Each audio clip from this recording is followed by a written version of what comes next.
Yes, indeed, ladies and gentlemen. Welcome back to the First Class, Second Place podcast. I'm your host, Jason Enrique, and we have some first-class guests up in the building today. But before we continue, I want to remind everybody that we're live at Bravery Studios in Garfield, New Jersey. Shout out to Mar Beyond the Glass, and we got a new trainee, as I understand. I haven't got your name yet, brother, but I'm going to get it soon, and I'm looking forward to working with you. But first and foremost, I just want to give a shout-out to all the supporters that has been still sharing the show, watching the show, listening, pumping up the numbers. Did take a break of for the month of September. Needed a little hiatus. Everybody needs a little mental break every now and then, but we're back and we're better than ever with a vengeance, and I'm looking forward to this lineup for the month of October, starting with this great guest over here. Ladies and gentlemen, without further ado, April Hernandez Castillo and Zalo Castillo is in the building. What is going on, everybody? Wow, this is happening. That's an intro. Yes, this is a pinch me moment right now. I love this. I can't. I mean, listen, thank you for having us. Once again, the place looks great.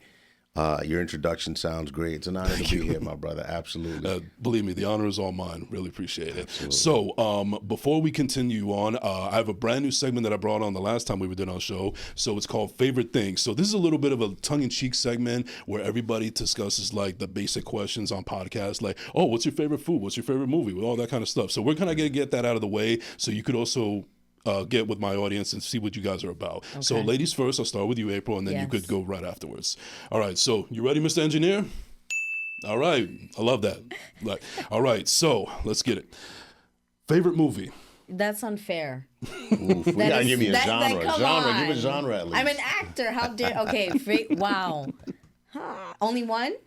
Yeah. Oof. Just say it. This ain't the SATs. No, I know, but to every actor, like that's one of the most important All right, questions. favorite comedy. Comedy. Okay. Favorite comedy would be Birdcage. Birdcage. Yeah. Favorite Godfather. Favorite comedian. Sebastian Maniscalco. Sebastian Maniscalco. Yeah. Nice. I got a chance to see him too. He was really great. We just saw him at MSG. Yeah. Nice. Amazing. All right. Favorite Italian food. Oh, pasta al limone. Limone. I'm going to go for a restaurant, Patricia's in Morris Park, Bronx, New York. Amazing Italian food. Nice little shameless plug. I love that. Yeah. Favorite dessert? Oh, Haagen-Dazs ice cream. Yeah, I'm going to go for Haagen-Dazs too. Legit. All right. Yeah. Favorite dream car? Oof. I like big trucks. Ford F-150 stuff? Like a Ram. Okay. I want like an all-black Ram. Okay. Yeah. I'll do the black on black Batman Murcielago Lambo. Wow. I love that. Favorite superhero? And yes, he is a real superhero. That's right. All right. I'll go off of the Haagen-Dazs. Favorite ice cream flavor? It is between strawberry and the Swiss almond. Yeah. Mine is the butter pecan. Okay. That's right. And favorite place to shoot? Oof. Shoot. Anything, content, film, TV show. Oh, I mean New York City. New York City. I'm gonna go for that too, man. Yeah. Favorite vacation spot?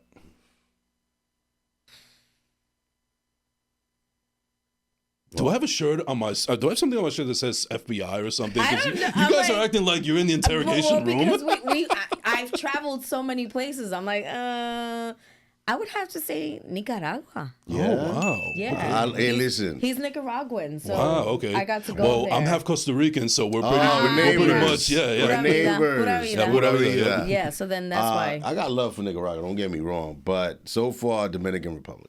Okay. Shout out to DR. All right. And please, my Puerto Ricans, don't kill me. Like, I love Puerto Rico, but I'm saying I've experienced Nicaragua in a way that I haven't experienced Puerto Rico just yet. Nice. Yeah. All right, that'll do a cap on favorite things. Thank you so much, Mr. Engineer. A round of applause for these two here. That was, oh my gosh. Yeah, you felt the pressure. My gosh. I'm like, well, favorite movie. how dare you? Welcome to First Class, Second Place. That's what we do. Yes, I love it. All right, so let me give a little bit of backstory to the audience about how this magical moment came to be. So I have a mutual friend of mine, a wonderful, talented actress, comedian, podcaster by the name of Lana J from Act Up. Go check out her podcast. Subscribe everywhere. And so she had a guest on there. The name escapes me right now. I apologize if you're watching, but they had said that they were actually up for the role that you were in for Freedom Writers. I believe, and you were able to earn the role, and it was well deserved. They even said that on the episode. Thank you. And afterwards, I was like, wow, yeah, I forgot. I haven't seen that movie in so long, and I do remember her. She was a great actress and everything. And just the Shot in the Dark, I just figured if she was, if there was any other podcasts or any other projects that you were doing, looked you up on Instagram, and it turns out that we had the same mutual friend. So I figured, you know what? I'm a guy that just goes for it. The worst thing that people could say is no. So I just reached out to you, and then afterwards we started to talk, and we got a chance to meet on Zoom. We had got a little bit of sense of where I come from or where you come from or what you guys are doing with your media company. And then everything was all great, good vibes, and now here you guys are. And I'm very fortunate and thankful that you guys made the trip over here. Thank you. It was very genuine. And typically I don't connect with people off of Instagram, like into a Zoom. Right. I do that more off of LinkedIn, more professionals, because Instagram It'd be funny. It'd be funny. I know. I don't blame you. And shout out to Shout out to IG. Shout out to IG and my boy Crazy Legs. That's our dear Yes. friend. Right, that's And when right. I saw him on here, I was like, then it's not some. If Legs did it, If Legs did it, because my boy, I know he's very selective, and that really made me be like, okay, cool. And then just knowing like, man, we all know what it's like when we're starting something and we're doing it. And yes, it may not be a Joe Rogan, but to me, I'm always like, whoever I can share my story with. Absolutely. And then I really knew, like, my husband and I, we would just be fantastic because we're just the bomb. hey, Right. Yeah. what's up? Thank I you. love Just a little bit of confidence, not too much. I appreciate that. So, I wanted to ask you, like, basically from the beginning. You both are from New York City, Bronx, Dykeman. So did you pretty much know at an early age what you guys wanted to do in your respective careers, or is it something that you kind of gradually got into? Because for me, it was more like I wanted to be in acting or directing. I didn't know which one I wanted to do. Mainly directing, because I was not really confident in having my face on the camera just yet. But I noticed that I wanted to be in some form of way of entertainment by the age of 7 when I saw True Lies and Die Hard with a Vengeance. And I went through peaks and valleys, and then afterwards now I'm kind of making those dreams happen. But did it start that way for you guys? Like, did you know right away exactly what you wanted to do, or was it just a work in progress? Well, for me, it really, my artistry didn't. My artist bug didn't really kick in until college, and at that time, I used to hang out in the streets of Dykeman often, and in the streets of New York City, regardless, if you were a hip hop head, you had to know how to freestyle. Right. So I used to spend a lot of my time in the neighborhood streets, freestyling in a corner, in a building lobby, whatever have you. And long story short, a friend of mine put a band out, a reggaeton band out, and invited me to be on.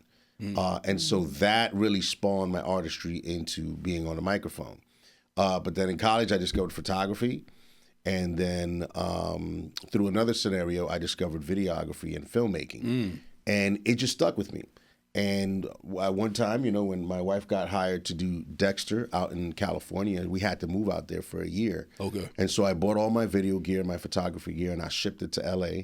And I literally spent 10,000 hours learning this stuff. And next thing you know, we're like, you know what? Let's just make documentaries and let's make videos of people with purpose who have a story to tell, but don't have the platform to do so. And so that's how we're here now. All right. Yeah. I mean, about you, April, like, did you know pretty early on as a young girl that you wanted to be a performer growing up in the Bronx? Absolutely not.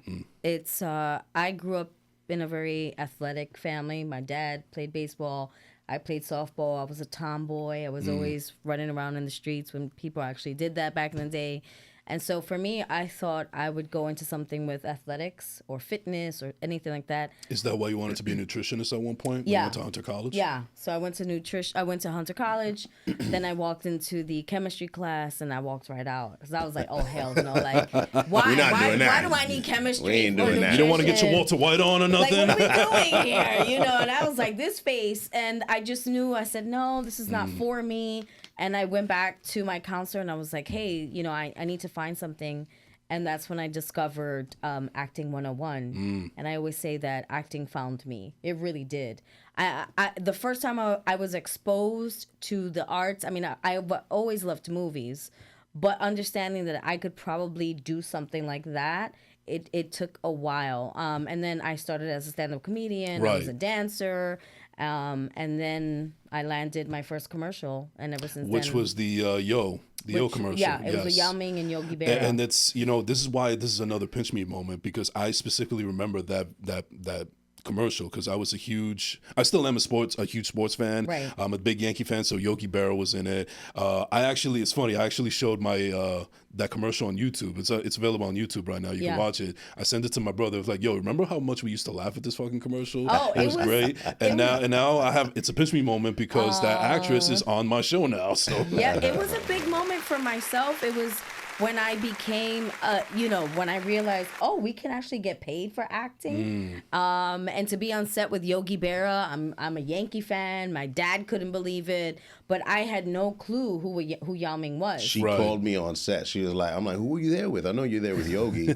She's like, some tall Chinese guy. I said, he plays basketball, I think, for the Rockets. Yeah. Yao Ming, hun. You don't know who this is. She's like, I don't know who he is. I'm like, bro, I'm just like up to his waist, so it's just weird. And it became this phenomenon, and it became like, it was on Super Bowl. It was aired Super Bowl. Like, that's right. What are the odds that your first job, right? And for 30 seconds, we were glued to the TV. And I just remember when it first came on, like all of us were screaming because I was like, oh snap, like I did it. Yeah.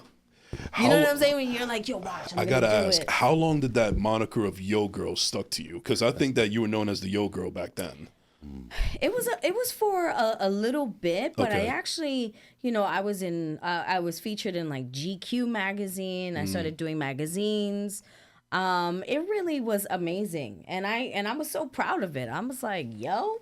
That's what we say every day for breakfast. You can't get any more Bronx than that. You don't get any more New York, right? Yeah. But especially like it's just yo. It was just like so. I'm so proud of it. I'm so proud of the work that I've been able to do. As you should, you should. And you mentioned also that you actually really started as a stand-up comedian. Correct. And I think that's actually pretty cool because that actually is a perfect way to actually get a little bit of your ego out of the way. And I know that you probably had your moments as a stand-up comedian where you did some good stuff, but there may have been moments where you bombed as well. And I think that I've never done stand-up comedy, but I know that any stand-up comic will tell you that the biggest lesson, especially in the beginning, is bombing because it centers you, it gets rid of any ego that they might be, and it shows that you have to work a little bit harder. Right. Yes. I mean, if you want to know, do I suck? Or am I really made for this? Then doing comedy is the best way to humiliate yourself in a way that nothing else can. But I really would not have done this if it wasn't for my husband. It was one of those things where I remember I saw the casting for it and I went home and I was like, yo, babe, I think I'm going to try this. And he was like, great.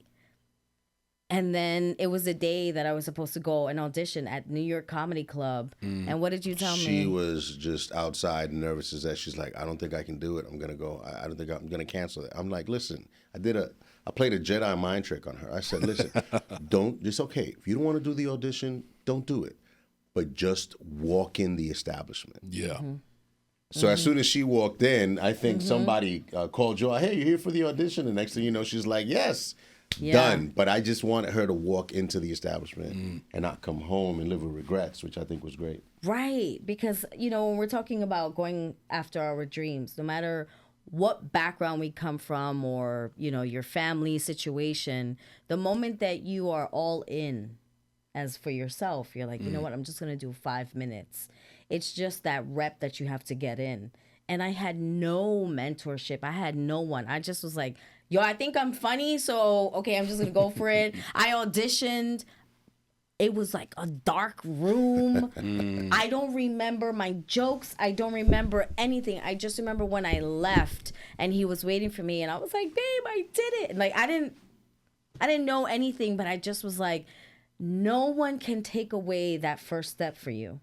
Only yourself. And so when he was like, babe, just walk in and then that's it. And I'm like, if I walk in, I'm going to do it. So just encouraging anybody who's out there who has this dream of whatever it is starting a podcast or it just takes that first step. Yeah, that first Absolutely. step. And legit, if you weren't funny, I would have I would have told you not to do it. But Right. Yeah. she was my, we were dating at the time. Right. And she was the first girlfriend that legit made me crack up. I was like, nah, this you got to give it a shot. Yeah. And she did it. It was successful. Yeah. Oh, round of applause for you right there. Thank you, April. thank you, thank you, There we go. Yeah. So That I've clap actually. is hilarious. Say again? Say again? The clapping with the audience. I love it. Oh yeah. Well, we got a full array of sound effects. You'll probably hear them out throughout the show. I love it. Yeah. So I've actually talked about before on my show plenty of times about wanting to chase my dreams, but I didn't necessarily feel like I had the support of my family, who were actually supposed to be your biggest supporters.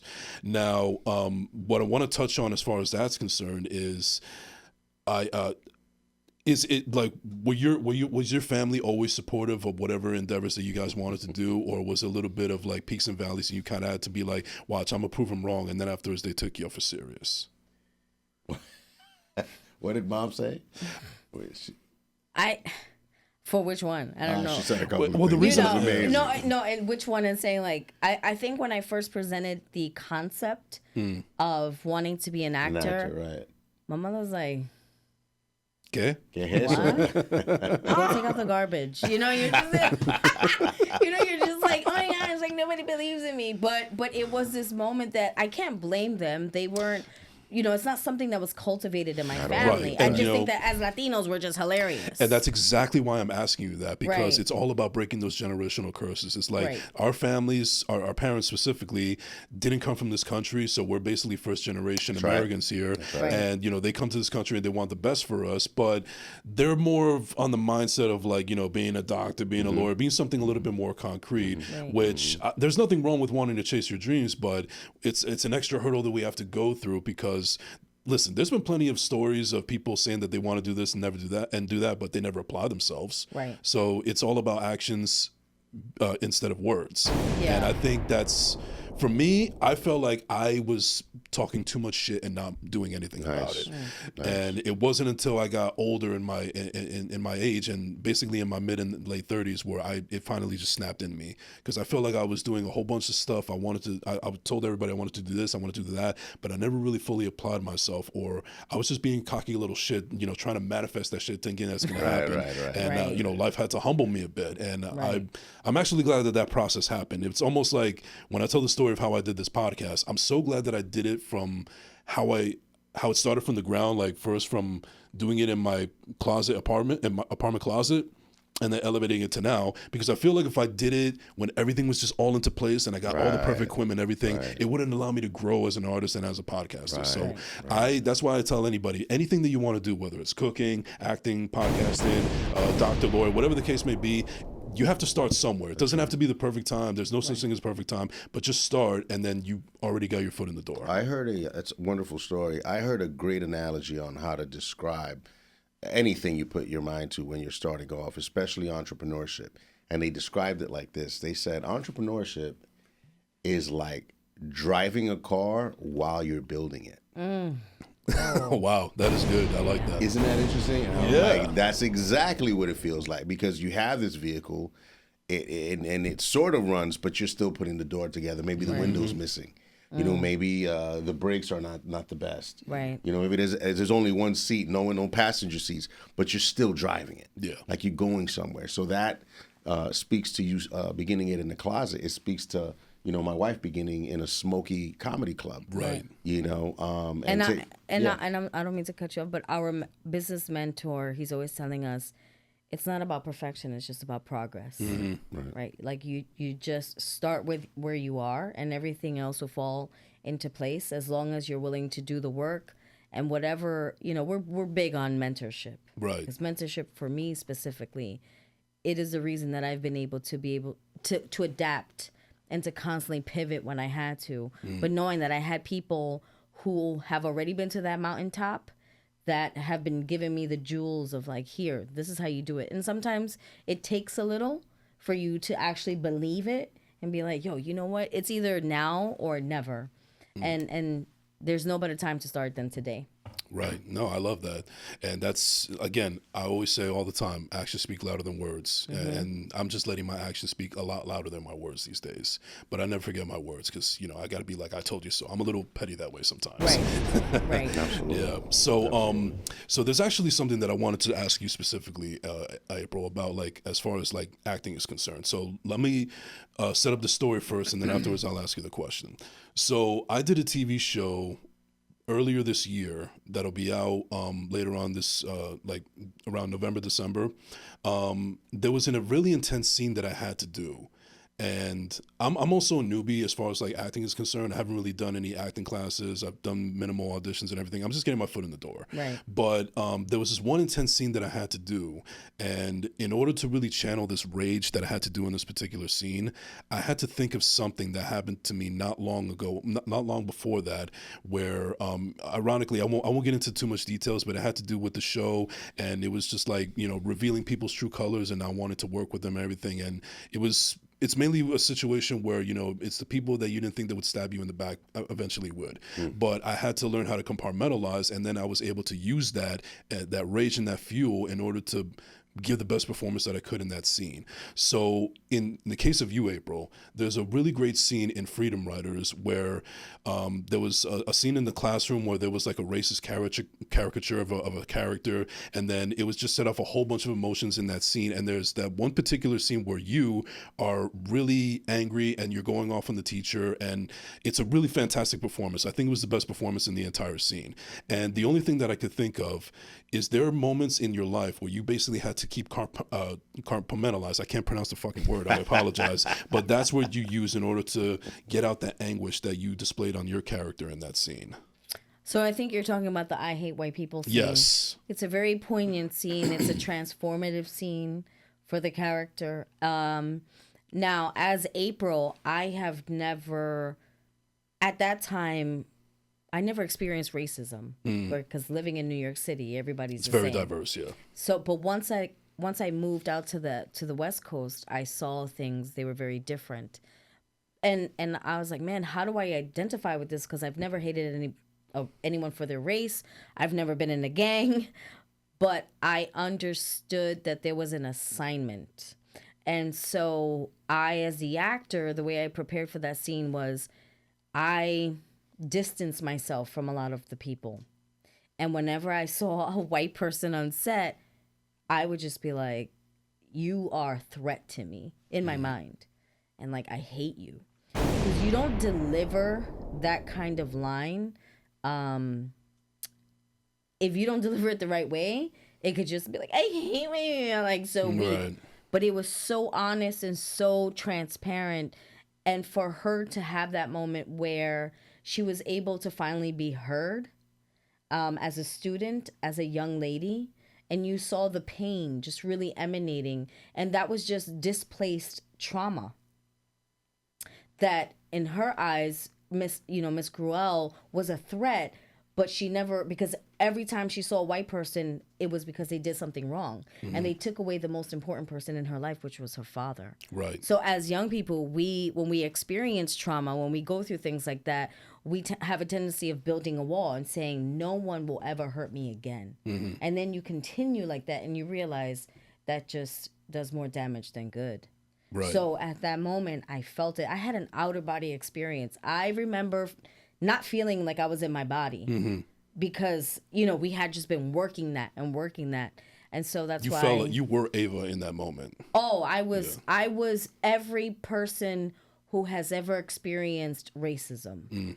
Remember that time that was the Rodney King riots. Right. That was, and I remember watching the Rodney King riots. That was the first time we ever saw injustice, right? We know slavery, we know all these things, but what happens when you finally see it?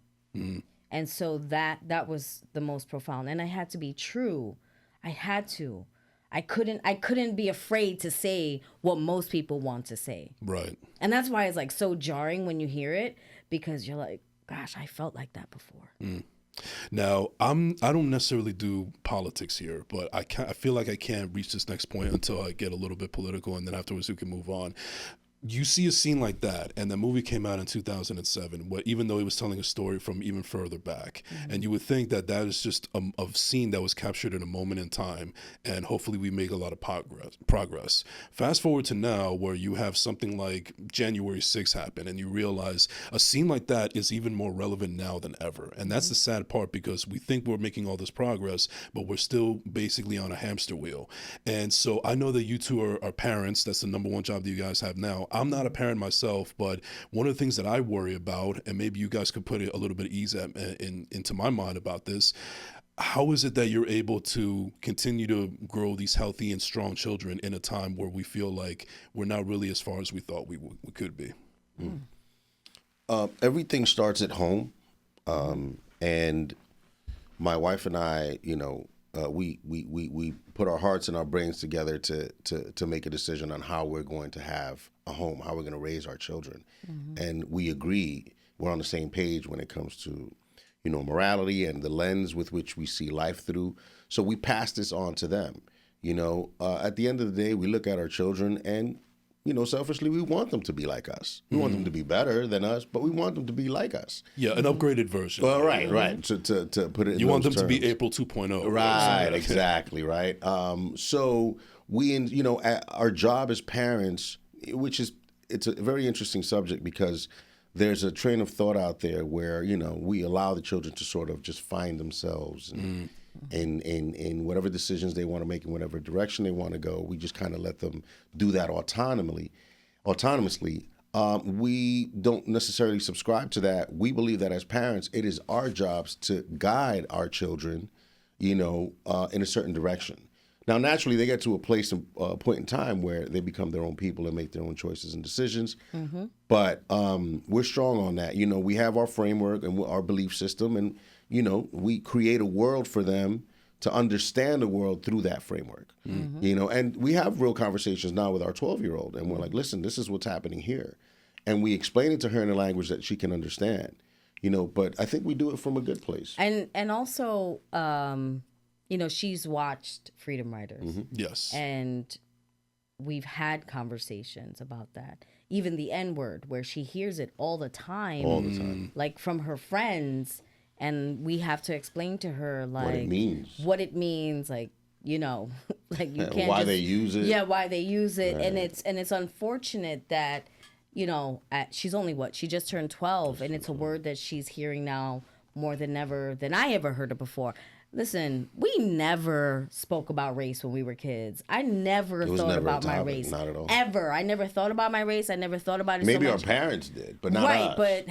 but not even. I mean, like it was what it was at that time. Now kids are way more exposed to the topic of race. Right. Because of social media, because of a George Floyd. May he rest in peace. Right. And it's interesting. At that time, I remember Netflix was like trending. Freedom Riders was trending tremendously on Netflix because of that movie. And once again, it's a movie that hits on so many things, and you go, wow, why does it have so much impact? Because we're still dealing even more than ever before. That's right. The racism that exists. Yeah, I mean, listen, I think that Will Smith said it best not long ago. It's racism it's never gone anywhere. It's just being broadcast. That's right. Correct. That's absolutely correct. Like we would dare to say that. Back in the '90s, and no one was really talking about racism. It wasn't a hot topic.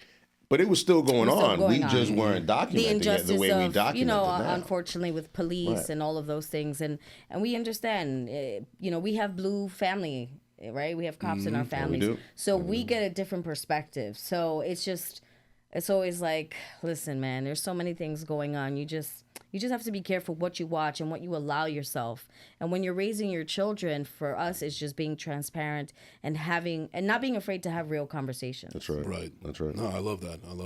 All right, so switching over now to get out of the political spectrum, because that's not what I'm all about. Right. But let's get a little bit more about you guys as well. So I actually want to know a little bit more about you, Zalo. So I think it's unique that coming where you come from, people have these ideas that either they want to be in music or they want want to be in sports, and nothing wrong with that. But and entertainment just in general, acting is also a big thing. But you kind of went a little bit of the opposite route, and you're kind of behind the lens. You're doing all these visuals and everything, and so on and so forth. So, what were some of your earlier inspirations to actually go into that route, and how would you verbalize your style? Well, one of my earliest inspirations artistically was my dad, because he was an MC on the Spanish side, and he was a DJ. But I never really gravitated to it and didn't learn that I had a voice for performance until later on in life. So, and truth be told, my dad was very strong on education. He said, I don't care what you do, you graduate in college. So I graduated with a degree in finance, and I began really my career in banking in Wall Street. Right, I became a broker, and right before the internet bubble burst, and then literally 2 weeks later, after I lost that job, 9/11 happened. Wow! And it put everything on pause. Right, and so I continued my career in finance, but I always had this artistic bug with me. It never left me. And then when I met April and found out that she had an artistic bug as well, we sort of just put this synergy together, this chemistry together, and I encouraged her to pursue artistry, and she encouraged me as well. I went on a small tour with the band that I was in, the reggaeton band that I was in, and nice. April supported me in that, and so. Hold on, he's so downplaying. You're so downplaying. He's like, I went a little tour. First and foremost, you performed in Madison Square Garden 2 times. One of them was on the same stage with Daddy Yankee. And Same concert lineup, not on the same. Oh, it doesn't matter. Potato. I never performed at Madison Square Garden, and I just remember thinking, like, this is the coolest thing to see the person that you love who's going after their dreams be in one of the most iconic places in New York City. That's right. That's dope. And to also, you guys had a couple of hits. Yeah. So it's not easy to do that. So stop downplaying. Nah, not downplaying. I'm Sorry, just, I'm a little No, modest. listen, I love seeing the camaraderie between y'all. I mean, Thank this goes without saying. That's your ride or die right there. That's right. Oh, every day, all day. That's my best friend. Yeah, he was like, I did. Yeah, that's why we got babies. No, but it's just, he's always been artistic. Just he's an observer, and he's a storyteller. And the way that he tells stories is like so beautiful and so profound. And I think he just really always cares about the subject that he's interviewing or working on. Sure, she's not your manager too, bro. Listen. I don't pay her to say this. You know what I'm saying? But I just, I think it took him a while, because it was amazing when the Freedom Riders and everything was happening. Right. I was going fast. Things were happening very quickly. And so to have someone who would be able to support that and just be like, yo, I'm going to walk with you, I'm going to support you, and never feel like I can't shine. That was the beauty of it, that I felt like I was in a relationship where I could shine. And if I shine, that means he shines. But now we are running Lion Chaser Media together, and it's finally like, wow, we are just 2 kids from New York City who are storytellers and who want to tell powerful and purposeful stories. Nice. I love that. Let me take a second to get the sponsors in for the show real quick. Ladies and gentlemen, let's take a second to talk about New York Posse. New York Posse is a brand that strives to inspire and push creative culture forward. Check out all of their outstanding apparel at newyorkposse.com and follow them on social media. You could purchase you could purchase New York Posse apparel at Levitate Mall in the American Dream Mall, as well as Palisades Mall, Butterfly in Yonkers, and many other locations throughout the tri-state area. So, in doing my research, I love it. Thank you. It's felt like Crazy Eddie. Remember back in the day? Crazy Eddie. I'm damn old. That's a throwback. Yo, that's a throwback. That's how you know we old. If you know Crazy Eddie, you're a 70s child. No. I'm an 80s baby. Wow, 1980. That's right on the cusp of 70s. Okay, but Gotcha. Sorry. Okay. Hi. Anyway, so April, in my research, within your book and your website and social media and so on and so forth, there's a couple of things that I wanted to ask you about, and I just wanted to get a little bit of elaboration if I could. So, what could you tell me about the gift of transparency? Powerful question. think that's a whole We need an other extra hour podcast. for that one. But that's Really a dope quick, one. I will give you the power of it. I was suffering from severe postpartum depression, and I was dealing with suicidal ideations. And one day, my husband was at work, and I was by myself, and I was having a really bad moment where, I just didn't feel like I wanted to live anymore. And so I grabbed a bottle of pills as my daughter was in the other room, and I was like, I'm gonna do it, and I sat there and I was numb. I wasn't even crying. That's how depressed I was. And I heard a voice and it said, just leave. And when he got home, I was like, I need to go. And I called my therapist, and I sat in her seat in the office, and she's like, what's up? And she's like, how are you feeling? The most profound question that anyone can ever ask. How are you feeling? And I said, I'm angry. And I started going through all of these things. And she said, okay, well, from now on, you're going to just operate in your complete truth. And for you at that moment, being a mother was the hardest change that I had to go through, and going through the depression. And so being transparent was me saving myself. And eventually working through my emotions and understanding, like, chemically I was not well, hormonally I was not well. And so whenever anyone asked me, I would just be very honest. So of course I was honest in church. And the woman was like, "Ay, bendición, mira, how is it? How's motherhood?" And I was like, "I hate it." God bless you. And she was so Caught off perplexed guard. and like, but it was a sense of freedom and ownership.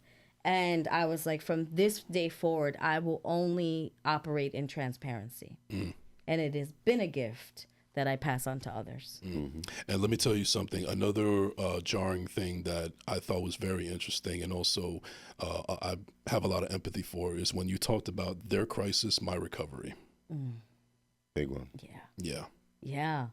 Wow, you're going okay. All right, he's just Yeah, deep cuts. I grew up with parents who unfortunately had their secret addictions, and growing up with parents who dealt with drug abuse, not knowing until when I was like maybe 20 years old. And when you find out that your parents, who you always thought were superheroes, have these things that have crippled them for so long, it was very hard. And yes, it's been a journey of recovery for me from the trauma of the relationship between my mother and I. But my father, we are in a great place, and he's healthy. Yeah. So that has been a very long journey that happens still every day. Love does not abuse. Love does not abuse. Chapter. Yeah. Your thoughts on that? Yeah, well, I know that you've actually talked about this on other podcasts before, and you've been on stage speaking about this and so on and so forth. Well, first and foremost, my apologies that you had to go through that, but I personally have never been through physical abuse as far as like relationship or anything like that, but I have dealt with narcissistic abuse. I've dealt with emotional abuse, and I feel like all of that stuff has caused trauma for me personally, where I have a bit of a guilt complex, and something that still affects me to this day is imposter syndrome. And I try to push through that every single day. One of the things that I tell people all the time, especially in our community, as far as Hispanics, Latinos are concerned, is that, we got to break these generational curses, these stigmas. Being able to seek professional help is not taboo. Absolutely. It's very beneficial. It's very important, because unfortunately we still live in some people's mindsets where, like, we don't do that shit. That's like for white people or something else. Right. Yeah. I mean, love definitely does not abuse. I mean, I remember, if we're piggybacking off that chapter, when I first met April, I mean, it was wonderful, off the gate. But then, as you go on through the relationship, you start seeing how you handle conflict. Right. And at one particular point in time, we were having a heated discussion, quote unquote, heated discussion, right? And Shorty just busted out screaming and started pounding her chest. I was like, whoa. I'm not about that. Right. And I think that, and I remember she was just in my living room, and I'm like, okay, she must be confusing me with someone in the past. But at that moment, I think she also realized, oh, this is not the relationship that I came from. And so, according to that chapter, she began understanding that the love that I have for her was different from what love she had before. Yes. And she began to understand that love does not abuse. Right. Real love doesn't abuse. You know what I mean? Amen. And I think the chapter sort of was birthed from that. Right. And then the last one, and I'll actually like read off of it because I think the words are said perfectly. And this is something that I definitely could fully transform into, is the power of embracing yourself. Because I just mentioned to you guys right now about my imposter syndrome and my guilt complex and everything. But this really hit home with me when I read this. Learning to embrace one's past mistakes, failures, and traumas takes tremendous courage and bravery. And ironic, we're here at Bravery Studios, so look at that. Whatever if you faced your fears, doubt, and pain head on instead of running away? Learn to embrace yourself no matter what. It's truly feeling. April transparently shares how anyone can fully embrace who they are. How did you fully embrace yourself to get to where you are now? It's another 1 hour answer. Oh my God. So something Oprah would ask. Oh man, you gotta want it. And you have to face yourself, what you have allowed, what is genetically passed down, right? What is in the pathologies of your family, and understanding like, man, what are the things that I can control? What are the things that I want to break? And also, obviously you're single, so it's a constant, like, if I know my triggers, if I know the things that are affecting me in my imposter syndrome, where does that come from? And how can I overcome that? But when you are with someone, I mean, my husband knows me better than anyone else. He knows, like, okay, I love you, but we need to have some real conversations. And it's, communication is everything. And it's never easy when the person that you love puts up a mirror where you have to constantly reflect and be like, okay, you know what? And I love my therapist. This year I went back to her because I was like, I don't feel right. I'm a little off, because I know that when I'm off, my entire house is off. So I'm not the best wife to my husband, and I'm not the best mom to my daughters. And they deserve nothing but the best. And I also want to show my daughters that, like, taking care of yourself and your mental health and your spirituality is so important, and always speaking up. My mom suffered in silence. Yeah. The trauma of silence. That's how we dealt with things. Right.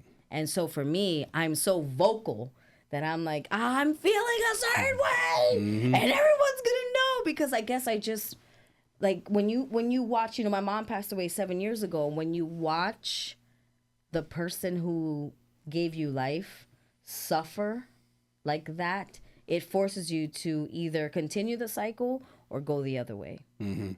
And so just facing yourself and healing is not pretty. Right. Like, I think we've like made, social media saying, oh, just go and like go for nails. And I'm not saying that that's not cool. Right. But when you are sitting with you, messy work. It's messy work. You know what I'm saying? Like that. Can I curse? Yeah, you can. That shit is messy. Yeah. And you have to be able to sit in your shit. That's right. That's right. When you are able to sit in your shit and just be like, yo, okay, I'm going to accept it. I'm going to change. That's when you grow. It's interesting, though, to piggyback off of that, is that before, and you can check me if I'm wrong, but before April got to embrace herself, I embraced myself first as a man. Yes. Because I didn't have it all together. Come on now, let's talk about And it. at one point, because I didn't have my shit together, I lost her for like a hot second. But I managed to hold on to the relationship. And that's when I realized, brother, if you don't change dramatically within the next 24 to 48 hours, you're going to fuck this whole thing up. Right. Yeah. And I found a community. Shout out to the church we used to go to, Words of Life in the Bronx. And I found a community of men that I was like, when I heard them speak and operate and how they honored their wives and honored their children, I looked at them and I said, that's what I want. Right. That's what I need. And so I went through this entire transformation process and giving my life. And when I embraced myself, she couldn't recognize me. And she was like, man, I need some of that. Yeah. And so then, she went through her own process as well. Right. And, you telling that actually kind of, I want to bring this up because it kind of reminds me of my dad. And here's what I mean by that. So I would say that the two things that my father ever taught me was initiative and accountability. And let me explain. He always taught me about initiative, basically just what it means and the meaning behind it. And I think that's why I've been able to do the things that I've been able to do, because I applied myself. Initiative is the biggest word that really has driven me to where I need to go and what I need to do. And second was through accountability. Now, he didn't teach me that through his verbal. He taught me that with his actions. And what I mean by that is, and, I apologize if my family gets, upset for me sharing this, but it's my show. I can do whatever the fuck I want. Hey. I remember. So, my father, he was a great father, but he was a terrible husband. It's just facts are facts. And he did everything wrong that a husband can do in the marriage, and it's no wonder that why my mom decided to up and leave, rightfully so. And then after the divorce, his life just pretty much went to shit. Like his business was suffering, he was drinking more, he was smoking more, he was just trying to compartmentalize everything and not dealing with his issues. And then things just started getting worse. And I'll never forget when he goes, man, I got to tell you, Jason, your mother really ruined my life. I'm like, dude, wow. Where's the accountability? Like, she left for a reason, She did, like, if she stuck around, who knows if she would still be here, But I just, that really rubbed me the wrong way. But in a weird way, I'm glad that it happened, because if it ever comes a time where I get married and have kids of my own and everything, I need to take accountability for my shit as well. That's right. And that's another way of breaking a generational curse. Right. Because my father didn't know his father, so I can't really blame him for not having those values there. He basically was just brought into this world and had to figure everything out. So even though it wasn't the greatest, part of his personality, I thank him, even whether it was indirectly or not, for showing me that, so I could better myself as a man. That's right. Wow. And I connect to that story, brother. one of the most profound moments in our relationship, when he saw me, because when I left my abusive relationship, I was very aggressive. Right? Mad aggressive.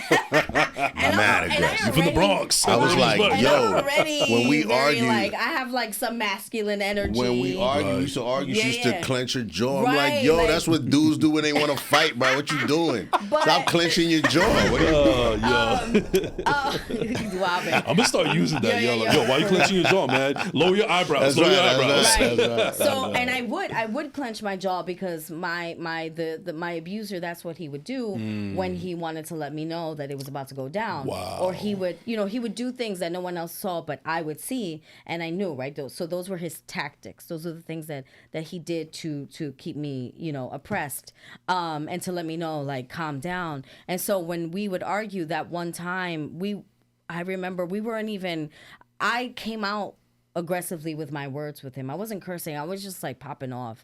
And in a loving way, in a calm way. Yeah. He was like, say it. She dropped an F-bomb on me. And I'm not used to my relationships in the past or women talking to me like that. And I was like, sweetie, you're super attractive and I love you and I want to be with you. But don't ever talk to me that way again. We don't have to be together. You can go your way and I can go your way. I love you, but I love me more. Yeah. Wow. Thank you. I was waiting for the bombs. Like, I felt like, I'm melting. Like, it just felt like that kind of moment, because I thought, wow, I just got checked. This man knows his value. And he's not going to allow me to come and interrupt that. I wonder if I would have had the courage when I first got slapped in the face to be like, nah, my man, we're not doing that. But I was also 16, right? So I was young, I was a teenager. But when he set that tone right then and there, I was like, okay, I cannot continue in my aggressive ways. And it took a lot of work. But that right there was profound. And I just think, like, if more and more men and even young women to be like, yo, I love you, but my standard and my values, Like, if you don't respect me, I cannot move forward. You know? Yeah, first of all, I want to say thank you for sharing that, because honestly, I'm the oldest of three.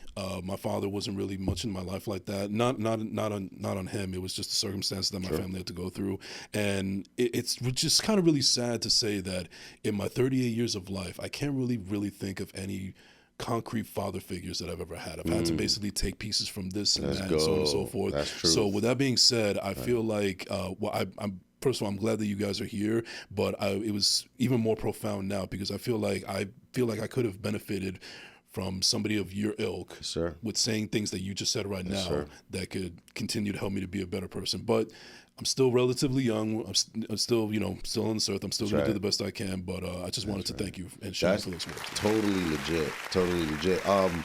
A side note on that is that I work with young men, right? I'm in education as well. And I work with teenage boys, and I constantly have to bring this topic up because I see the gaps in their character.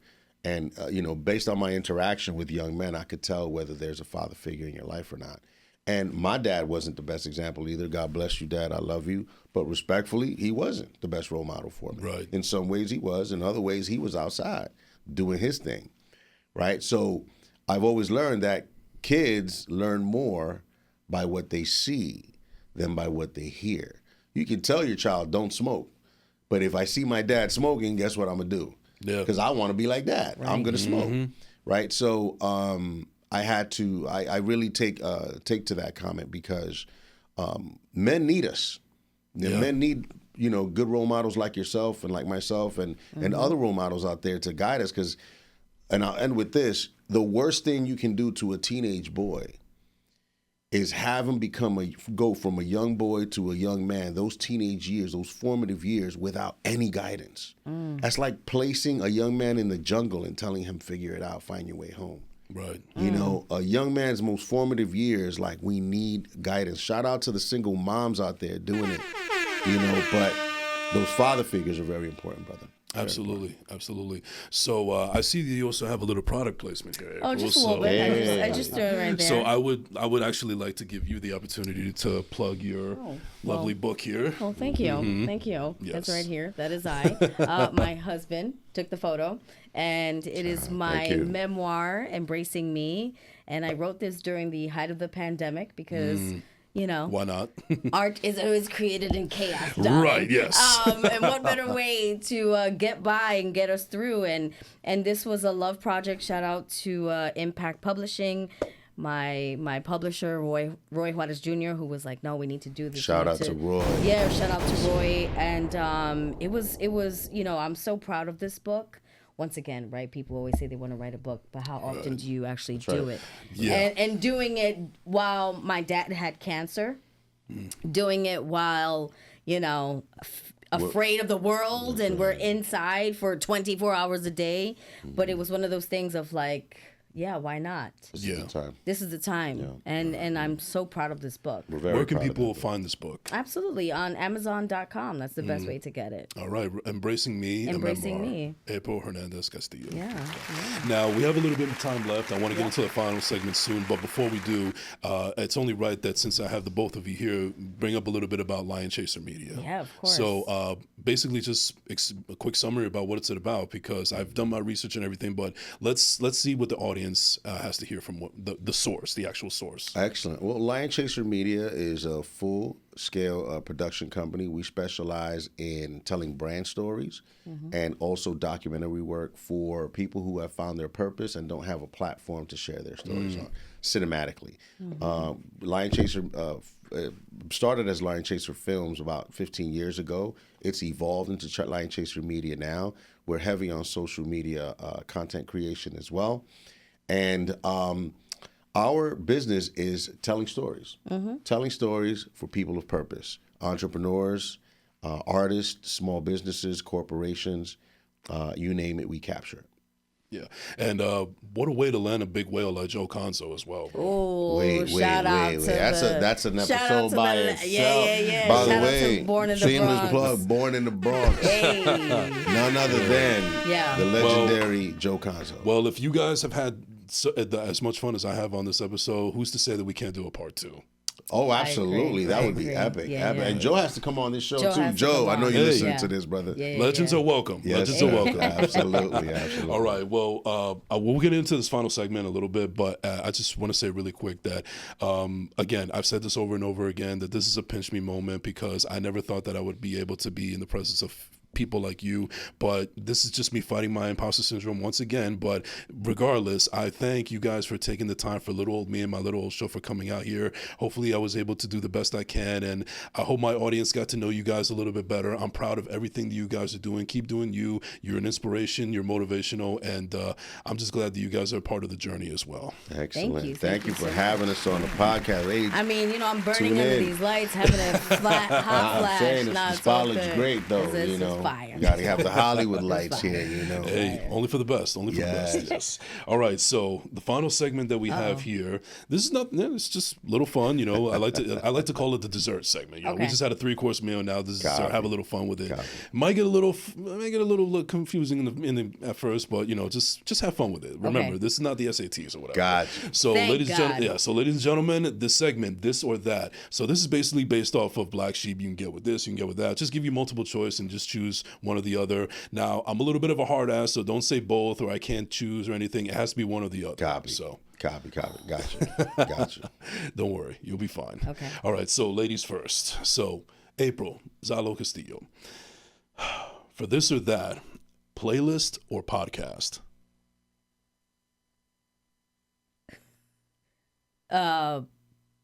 Playlist. Playlist all day. Slides or Crocs? Slides.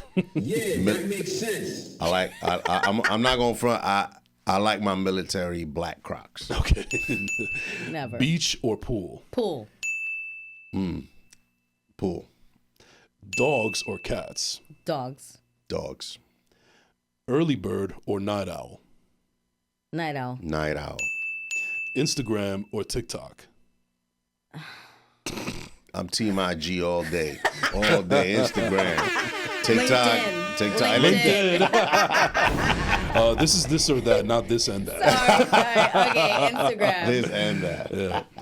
Yeah. Introvert or extrovert? Extrovert. Extrovert. Batman or Superman? Batman. Batman. Are you glass half empty or glass half full? Glass half full. Glass half full all the way. Would you rather be embarrassed or be afraid? Be embarrassed. Be embarrassed. Would you rather be too hot or be too cold? That's an easy one. I don't even know why you're thinking it. Cold. I'd be too cold. Yeah. Forget that hot. I sweat like a pig, so yeah. Do you prefer the window seat or the aisle seat? Oh, window all day.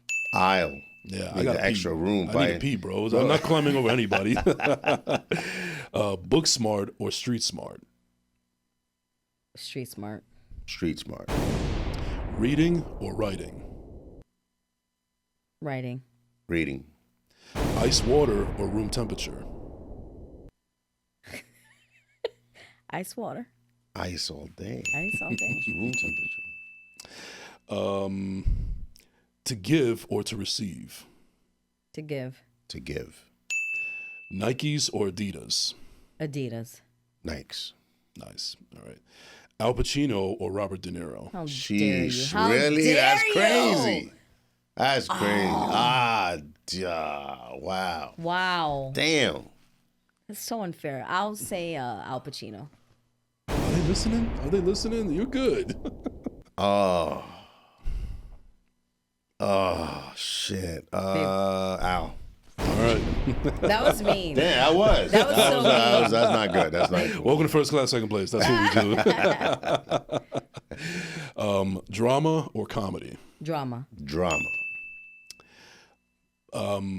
Movie theater or Netflix? Movie theater. Movie theater. Thank you. Sure. Thank you very much. Appreciate you saying that. Jay-Z or Nas? Neither one are from the Bronx, so it doesn't matter. I know. I'm gonna go with Nas. Nas. All right. And then finally, teamwork or solo project? Teamwork. Teamwork makes the dream work. Ladies and gentlemen, that is going to do it for this or that. See, that wasn't so bad. That was dope. Al Pacino question threw me off. Oh, man. Life's full of decisions, my man. Life's full of decisions. All right. Well, ladies and gentlemen, that is going to do it for this or that. And that is going to do it for this episode of First Class, Second Place. Thank you so much to my guests, April and Zalo. That's how I'm pronouncing it right? Zalo Castillo. Zalo Castillo. Anybody you guys want to give a shout out to before we close out? Shout out to our daughters. That's right. Summer and Lila. They're amazing. And shout out to my pops and our mother, his mom, that they hold us down. You're in Nicaragua all day. Uranica, eh? And to the family, the extended family. Shout out to the family and friends. Shout out to that beard, bro. That's one of the hardest beards on the show. This is a labor of love. I got to blow dry it, put beard balm on it. I spent my time on it. It paid off. Yes, sir. Thank you. All right. Well, ladies and gentlemen, where could they find you on social media real quick? Oh, of course. Your LinkedIn, everything. Oh, gosh. Okay. Both my LinkedIn and my IG is April Hernandez Castillo. Mm-hmm. Zalo, IG Zalo _Castillo, LionChaserMedia.com, and LionChaser_Media and IG as well. Love it. I'm going to be continue supporting everything you guys have done. Once again, thank you so much for coming through. I really appreciate it. And hopefully we can do this again in the near future. Oh, absolutely. Yeah. All right. And ladies and gentlemen, you can find me at I am Jason Enrique on all social media platforms. Don't forget to like and subscribe on YouTube at Jason Enrique. Thank you so much for tuning in. We will see you next week. This is the First Class, Second Place podcast. We out.